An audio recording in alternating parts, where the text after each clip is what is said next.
ಅದಿರ. I hope ಎಲ್ಲರೂ ಚಲೋ ಅದಿರ ಅಂತ ತಿಳ್ಕೊಂಡೆ. ನೀವು ಒಳ್ಳೆನಾಗ ನಿಮ್ಗೆ ಒಳ್ಳೆ ಆರೋಗ್ಯ ಕೊಡಲಿ, ಸುಖ ಶಾಂತಿ ಸಮೃದ್ಧಿ ಕೊಡಲಿ ಅಂತ ಹೇಳ್ತಾ ಇವತ್ತಿನ ವಿಡಿಯೋ ಶುರು ಮಾಡ್ತೀನಿ. ವಿಡಿಯೋ ಶುರು ಮಾಡೋಕ್ಕಿಂತ ಮುಂಚೆ ನಾನು ಹಿಂದೆ ನಮ್ಮ ಮನೆ ಹಿಂದೆ ಹಿತ್ತಲದ ಕಡೆ ಬಂದು ಬಾಲ್ಕನಿ ಕಡೆ ಬಂದು ವಿಡಿಯೋ ಶೂಟ್ ಮಾಡತ್ತೀನಿ. ಯಾಕಂದ್ರೆ ಇದು ಪಾಯಿಂಟ್ ಎದಕ್ಕಂತಂದ್ರೆ ನಮ್ಮ ಮನೆಯೊಳಗೆ ಇವತ್ತು ಎಲ್ಲರಿಗೂ ಸರ್ಪ್ರೈಸ್ ಕೊಡ್ಬೇಕಂತ ಮಾಡೀನಿ. ಸರ್ಪ್ರೈಸ್ ಮೀನ್ಸ್ ಅಂಥದ್ದೇನಿಲ್ಲ, ಅಡುಗೆ ಮಾಡಿ ಸರ್ಪ್ರೈಸ್ ಕೊಡ್ಬೇಕಂತ ಮಾಡೀನಿ. ಏನು ನಂಗೆ ಅಡುಗೆ ಮಾಡೋಕ್ಕೆ ಬರೋಂಗಿಲ್ಲ, ಅದಕ್ಕೆ ಸುಮ್ಮನೆ ಖಾಲಿ ಕುಂತಿದೆ ಏನಾದರೂ ಮಾಡೋಣಪ್ಪ ಅಂತ ಅನ್ಕೊಂತ ಒಂದು ವಿಡಿಯೋ ನೋಡಿದೆ ಯೂಟ್ಯೂಬ್ ಒಳಗೆ. ಪ್ರಿಯಾಂಕಾ ಮೀನ್ಸ್ ಪ್ರಿಯಾ ಮಧ್ಯಮ ಕುಟುಂಬ ಅಂತಿದ್ದಾರೆ. ಅವರು ಫೇಮಸ್ ಯೂಟ್ಯೂಬರ್. ಅವರಿಂದನೇ ಇನ್ಸ್ಪೈರ್ ಆಗಿ ಇವತ್ತಿಂದ ಇದನ್ನ ಅಡುಗೆ ಮಾಡ್ಬೇಕಂತಂದ್ರೆ ಅವರಿಂದ ಇನ್ಸ್ಪೈರ್ ಆಗಿನೇ ಇವತ್ತಿಂದ ಇದು ಮಾಡತ್ತೀನಿ. ಚಿಕನ್ ವಿಂಗ್ಸ್ ರೆಸಿಪಿ ನೋಡಿದೆ, ಈಸಿ ಅನ್ನಿಸ್ತಾ. ಮನೆಯೊಳಗೆ ಆಲ್ಮೋಸ್ಟ್ ಎಲ್ಲ ಇಂಗ್ರೀಡಿಯೆಂಟ್ಸ್ ಇದಾವೆ ನಮ್ಮ ಮನೆಯೊಳಗೆ. ಸೊ ಅದನ್ನು ತೊಗೊಂಡು ಈಗ ನಾನು ಮಾಡಾಕತ್ತೀನಿ. ಆ್ಯಕ್ಚುಲಾಗಿ ಮನೆಯೊಳಗೆ ಯಾರಿಗೂ ಗೊತ್ತಿಲ್ಲ, ಎಲ್ಲರೂ ಸುಮ್ಮನೆ ಕುಂತಿದ್ದಾರೆ. ಈಗ ಸರ್ಪ್ರೈಸ್ ಆಗಿ ಅವ್ರಿಗೆ ಮಾಡಿ ತಿನ್ನಿಸಿ ಆಮೇಲೆ ಗೊತ್ತಾಗಬೇಕು. ಅದಕ್ಕೆ ಮೇನ್ ಹಿಂದ್ಗಡೆ ಬಂದು ಮಾಡತ್ತೀನಿ. ಒಳಗಡೆ ಮಾಡಿದೆ ಅಂದರೆ ಎಲ್ಲರಿಗೂ ಡೌಟ್ ಬಂದುಬಿಡ್ತೈತೆ ನಾ ಏನೋ ಮಾಡಾಕತ್ತೀನಿ ಅಂತಂದು. ನಿಮಗೆ ತೋರಿಸ್ತೀನಿ. ಐ ಹೋಪ್ ನೀವು ನಂಗೆ ಇದು ಮಾಡಿರಿ. ನಾ ಏನಾದರೂ ಕಮ್ಮಿ ಮಾಡಿದ್ರೆ ನಂಗೆ ಕಮೆಂಟ್ ಮಾಡಿ ಹೇಳಿರಿ. ಅದಕ್ಕಿಂತ ಬಿಫೋರ್ ಬರೀ ನಾವು ಚಿಕನ್ ವಿಂಗ್ಸ್ ರೆಡಿ ಮಾಡೋಣ. ಬೆಸ್ಟ್ ಒಳಗಡೆ ಹೋಗೋಣ.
ರೆಡಿ ಅದು ನನ್ನ ಮನೆಯೊಳಗೆ ಎಲ್ಲರೂ ಕೊಟ್ಟೆ. ನಿಮ್ಗೆ ಇನ್ನೊಂದು ಏನು ಹೇಳ್ಬೇಕಂದ್ರೆ ಎಲ್ಲರೂ ಮೊದಲು ಹೋಟೆಲ್ನಾಗಿಂತ ನಂಗೆ ಧೋಕಾ ಕೊಡತ್ತೀನ ಅಂತ ಆ ಥರ ಟ್ರೀಟ್ ಮಾಡತ್ತಿದ್ರು ಅವ್ರು.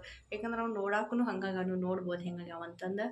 ಇದೆಲ್ಲ ಆಲ್ ಥ್ಯಾಂಕ್ಸ್ ಟು ಪ್ರಿಯಾ ಮಧ್ಯಮ ಕುಟುಂಬದವರು. ಅವರಿಂದ ಇನ್ಸ್ಪೈರ್ ಆಗಿ ನಾ ಇವತ್ತು ಟ್ರೈ ಮಾಡಿದೆ, ಸಕ್ಸಸ್ಫುಲ್ಲೂ ಆದ. ಯಾಕಂದ್ರೆ ಟೇಸ್ಟಿ ಆಗಿದ್ದವು ನಮ್ಮ ಮನೆಗೆ. ಬರ್ರಿ ಬೇಕಾದ್ರೆ ನಮ್ಮ ಸ್ಮೈಲು ಬಹನಿಗೆ ಕೇಳಿ ಹೇಳ್ತೀನಿ. ಸ್ಮೈಲು ಬೆನ್ ಹೆಂಗಿತ್ತು? ನಿಮ್ಗೇನೋ ಕೊಟ್ಟಿದೆ ಅಲ್ಲ? ಕಾರಣದಲ್ಲಿ ಫಸ್ಟ್ ಟೈಮ್ ತಿಂದುಕೊಡೆ ಎಂತಿಕೊಡೋದಂದ್ರೆ ಹೋಟೆಲ್ನಾಗಿನ ತಂದಿಕ್ಕೆ ಏನು ಮಾಡಿದ್ದೆ ನಾನು ನಿನಗೆ ಒಂದು ಒಗ್ಗರಣೆ ಒಂದು ಚಮಚ ಹಿಡಿಯಕ್ಕೆ ಬರೋಂಗಿಲ್ಲಕ್ಕೆ ಹೆಂಗೆ ಮಾಡ್ಯಾರ ಅಂತ ಫುಲ್ ಕನ್ಫ್ಯೂಸ್ ನನಗೆ ಮೊದಲೇ ಹೇಳಿದ್ದೆ ನಂಗೇನು ಮಾಡೋಕ್ಕೆ ಬರೋಂಗಿಲ್ಲ ಅಂತ. ಟ್ರೈ ಮಾಡಿದ್ದೆ. ನಮ್ಮ ಮನೆಯೊಳಗೆ ಯಾರು ನಂಬೇನೇ ಎಲ್ಲ ಮಾಡಿನಂತಂದ್ರು. ನಂಗೆ ಆಮೇಲೆ ಸ್ವಲ್ಪ ವಾಸನೆ ಬರತ್ತಿತ್ತ. ಅಂದ್ರೆ ಆಮೇಲೆ ಅಡುಗೆ ಮನೆಗೆ ಹೋಗಿ ನೋಡಿದೆ, ಎಲ್ಲ ಹರಿದು ಬಿಟ್ಟಿದ್ವಿ. ಆಮೇಲೆ ಗೊತ್ತಾಯ್ತು ಈಗಿನ ಮಾಡ್ಯಾಳ ಏನೋ ಯಾರ್ದಾರ ಹೆಲ್ಪ್ ತೊಗೊಂಡು ಮಾಡಿ. ಮೇನ್ ಥ್ಯಾಂಕ್ಸ್ ಯಾರಿಗೆ ಹೇಳ್ಬೇಕಂದ್ರೆ ಮಧ್ಯಮ ಕುಟುಂಬ ಪ್ರಿಯಾಕಾಗ ಹೇಳ್ಬೇಕು. ಹೌದು, ರೆಸಿಪೀಸ್ ಎಲ್ಲ ಭಾಳ ಚಲೋ. ಹಂಗೆ ನೋಡಿದೆ, ಏನೋ ಈಸಿ ಅನ್ನಿಸ್ತು. ಸೊ ಟ್ರೈ ಮಾಡೋಣ ಅಂತ ಮಾಡಿದೆ. ಎಲ್ಲ ಖಾರ ಭಾಳ ಸೂಪರ್ ಟೇಸ್ಟಿ ಆಗಿದ್ದು. ಸ್ವಲ್ಪ ಲೈಟಾಗಿ ಉಪ್ಪು ಕಡಿಮೆ ಆಗಿತ್ತು. ಇವಾಗ ಏನು ಮಾಡೋಕ್ಕಾಗಲ್ಲ. ಫಸ್ಟ್ ಟೈಮ್ ಇನ್ನೊಂದು ಹೇಳಿ, ಉಪ್ಪು ಕಡಿಮೆ ಆಗಬೇಕು, ಹೊರದೆ ಜಾಸ್ತಿ ಆಗುತ್ತೆ. ಉಪ್ಪು ಕಡಿಮೆ ಆದರೆ ಹಾಕೊಂಡು ತಿನ್ಬೋದು, ಜಾಸ್ತಿ ಆದ್ರೆ ಹೆಂಗೆ ತೆಗಿತೀನಿ. ಇನ್ನೊಂದು ಸುಮ್ಮನೆ ರೆಸ್ಟೋರೆಂಟ್ ಇಡೋದು ಬೆಟರ್ ಅಲ್ಲ? ಏನಾರ ಆಗಲಿ ನಾವು ಇನ್ನೊಂದ್ಸಲ ನೆನಪಾದ ಹಿಂಗೆಲ್ಲ ಹೇಳ್ಕೊಡ್ತೀನಿ. ಎಲ್ಲ ನೆನಪಾದಾಗ ತಿನ್ನಕ್ಕೆ ಹೇಳ್ತೀನಿ ಅಂತ ಮಾಡ್ಕೊಡ್ತೀನಿ. ನಂಗಂತೂ ಚಲೋ ಅನಿಸ್ತು. ಸೊ ಇವಾಗ ಆಲ್ಮೋಸ್ಟ್ ವ್ಯೂವರ್ಸಿಗೂ ನಂಬಿಕೆ ಬಂದಿರ್ಬೇಕು ನಾನು ಮಾಡೀನಂತಂದು. ಸೊ ನೀವೆಲ್ಲ ಕೇಳಿದ್ರಿ ನಮ್ಮ ಮನೆಯೊಳಗೆ ನೋಡ್ತು ರಿವ್ಯೂ ಹೆಂಗೈತೆ ಅಂತಂದು. ಟೇಸ್ಟಿ ಆಗಿದ್ದವು ಆ್ಯಕ್ಚುಲು. ನಾನು ಸ್ವಲ್ಪ ಟೇಸ್ಟ್ ಮಾಡಿದೆ. ನಿಮ್ಗೆ ಅವ್ರು ತಿನ್ನೋದು ಬಿಡ್ಬೇಕಂತ ಮಾಡಿದ್ದೆ, ಆದರೆ ಅಲೌಡ್ ಇಲ್ಲ. ತಿಂದಿದ್ದೆದಾಗ ಬಿಡ್ತಿ ಅಂತಂದು ಇದು ಮಾಡ್ತಾರೆ.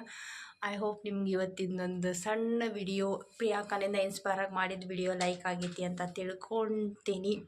ನೀವು ಇದು ರೆಸಿಪಿ ಟ್ರೈ ಮಾಡಿರಿ. ಯಾಕಂದ್ರೆ ಫುಲ್ ಈಸಿ ಅದಾವೆ. ಇಂಗ್ರೀಡಿಯೆಂಟ್ಸ್ ಮನೆಯೊಳಗೆ ಇದ್ದಿದ್ದನ್ನು ತೊಗೊಂಡನ ಮಾಡ್ಬೋದು. ನಾವು ಮಾಡಿನೂ ಚಲೋ ಟೇಸ್ಟ್ ಕೊಡ್ಬೋದು. ಮನ್ಯಾಗ ನೀವು ಒಂದ್ಸರಿ ಸರ್ಪ್ರೈಸ್ ಕೊಡಿರಿ. ಆಲ್ ಹುಡುಗಿಯರಿಗೆ ಹೇಳ್ತೀನಿ ನಾವು, ಆಲ್ಮೋಸ್ಟ್ ಯಾರಿಗೆ ಅಡುಗೆ ಮಾಡೋಕೆ ಬರ್ತಿರಂಗಿಲ್ಲಲ್ಲ ಅವ್ರು ಅಂಥವ್ರಿಗೆ ಹೇಳ್ತೀನಿ. ನೀವು ಟ್ರೈ ಮಾಡಿರಿ, ಮನ್ಯಾಗಿನ ಮಂದಿಗೆ ಒಂದ್ಸರಿ ಸರ್ಪ್ರೈಸ್ ಕೊಡಿರಿ. ಅವ್ರು ಭಾಳ ಖುಷಿ ಆಗ್ಬಿಡ್ತಾರೆ. ಇವಾಗ ನಮ್ಮ ಮನ್ಯಾಗಿನ ಮಂದಿ ನೋಡ್ಬೇಕು, ನಮ್ಮ ಅಕ್ಕ ನೋಡಿದ್ರಿ ಇಲ್ಲಿ ಹೆಂಗೆ ರಿಯಾಕ್ಷನ್ ಕೊಟ್ಲು ಅಂತ. ಇನ್ಫ್ಯಾಕ್ಟ್ ಆಕಿಗೆ ಭರೋಸಾನೇ ಇಲ್ಲ ನಾನು ಮಾಡಿನಂತಂದು. ಅಡುಗೆ ಮನೆಗೆ ಹೋಗಿ ಒಂದು ಸತಿ ನೋಡಿದ್ಲೆ, ಪೂರಾ ಸ್ಪ್ರೆಡ್ ಆಗಿದ್ದೆ. ಆಮೇಲೆ ಫೈನಲಿ ರಿಯಲೈಸ್ ಆಯ್ತು ನಾನು ಮಾಡಿನಂತ. ಯಾಕಂದರೆ ಇಂಥ ಒಳ್ಳೆ ಕೆಲಸ ನಾನು ಮಾಡೋದು. ಐ ಹೋಪ್ ನಿಮ್ಗೆಲ್ಲರಿಗೂ ಇವತ್ತಿನ ವಿಡಿಯೋ ಲೈಕ್ ಆಗಿರ್ಬೇಕಂತ ತಿಳ್ಕೊತೀನಿ. ಲೈಕ್ ಆಗಿದ್ರೆ ಕಮೆಂಟ್ ಸಬ್ಸ್ಕ್ರೈಬ್ ಮಾಡೋದನ್ನ ಮರೆಯೋಕೆ ಹೋಗಬೇಡ್ರಿ. ಎಲ್ಲರೂ ಆರಾಮಿದ್ದೀರಿ. ಬಾಯ್.